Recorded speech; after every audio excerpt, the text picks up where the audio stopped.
back here at the Grand Hotel, the Mackinac Policy Conference on Mackinac Island. It is so good to have the next two folks here, and that is because Michigan has long been a hub for automotive innovation. It is something we dig into every year of this conference, including in 2025.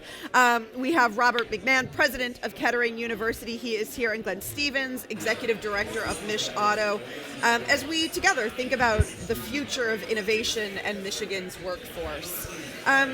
President, I want to start with you. The future of automotive engineering is just constantly evolving. It surely is. We could be talking about something right now, 2 years on, that will change then. So I'm thinking particularly about higher education in its many forms and the curriculum that you're thinking about right now to prepare for the future of innovation in Michigan and our workforce going forward. Yeah, it's a constant challenge for us because we're actually preparing students for careers that don't exist yet. Right? Because the industry is evolving so quickly. Yeah. What they're training for, those jobs don't exist, but we have to train them for them. Yeah. And to do that, we actually teach them the habits of mind and the skills to train themselves, etc.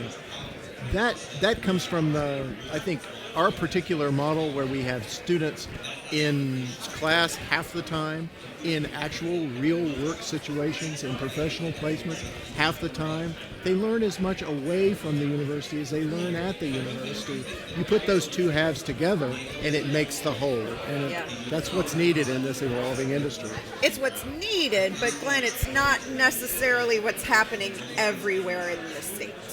Yes, we have pockets of excellence where we are aligning our workforce and our talent with the supply. But we need to do a better job of career path planning and getting our people.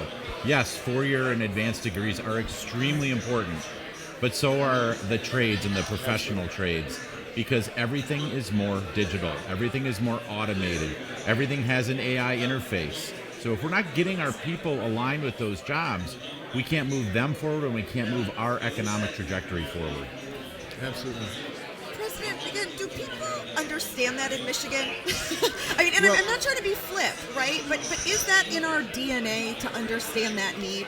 It certainly was. It certainly was at a point in time. But, education is really a spectrum of opportunities, and that's what Glenn, I think, is very rightly pointing out. It's not just universities. Universities are an important part of it, but it's the whole spectrum of opportunities and the whole spectrum of education.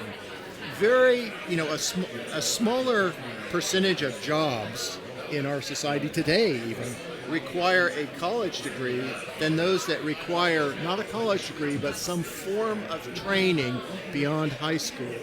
Technical training, trade training, training in software, training in AI, all these different technologies. So we once viewed education in that way as a spectrum.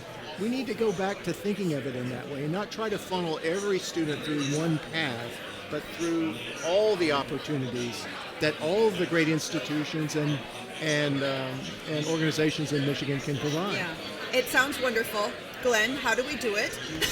Well, I think we have to start younger. I mean, it's very common to hear that said, but we have to drive this younger. And we have to show kids and people what they can be. And we talked about it off air. We're 49th in the country in the ratio of students to counselors in our schools. Say that again, because that was astounding to me. 49th in the country. Okay, the national average is about 450. The recommendation is 250, and we're north of 600. And we wonder why we have an educational attainment problem and why we have a mismatch or a misalignment of skills to jobs. We have to fix that moving forward, particularly because technologies, to Bob said, it's overused too, but that Wayne Gretzky, skate to where the puck's going to be.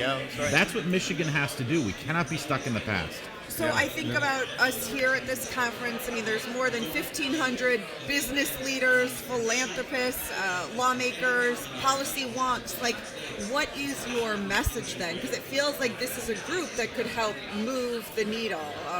President McMahan, I'll start with you. I'm going to take a little bit of a radical approach here. Oh. Okay, a lot of the people in this conference, they know their supply chains, right? Mm-hmm. They know where every nut and bolt is coming from, what truck it's on, where that truck is, where it's going to land, etc.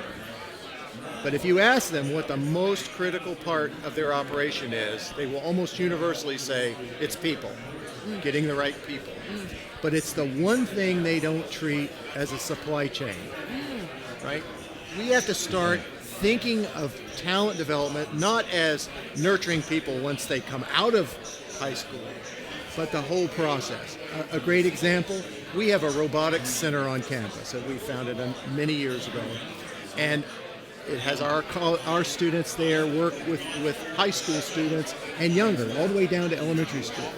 One of the most powerful things that happens in that center is young people in junior high, in high school, see the next step. They see the career path. They see how what they're learning now translates into that future. Just having that example of that pipeline in front of them makes enormous difference in their success and their interest and their excitement about pursuing just the visualization just of the it. visualization. Glenn, same question. I mean, what is your message to folks here at the conference and those who aren't at the conference but who are hearing your data and understand the message? It's also overused, but I use it all the time. We are an inflection point. Yeah. Our leadership knows it now, but the leadership that's going to be elected, if we're not transformationally thinking, we're going to get left behind. And it's really three things. Assuming we do that supply chain with people, where people want to live, strong communities, infrastructure, including digital, and schools, generating new innovation, that means ideas, and then generating tech talent like Kettering does. And that's Michigan's future. Very quickly, we only have 30 seconds, or I could talk all day about this, but I mean, like, when you say inflection point, there is a period of time that we have to do this. Yes. What is the amount of time that we have to get this right before it's just, we're too late? Inflection points are when a serious impact or force of change hits you, and we keep getting hit with them.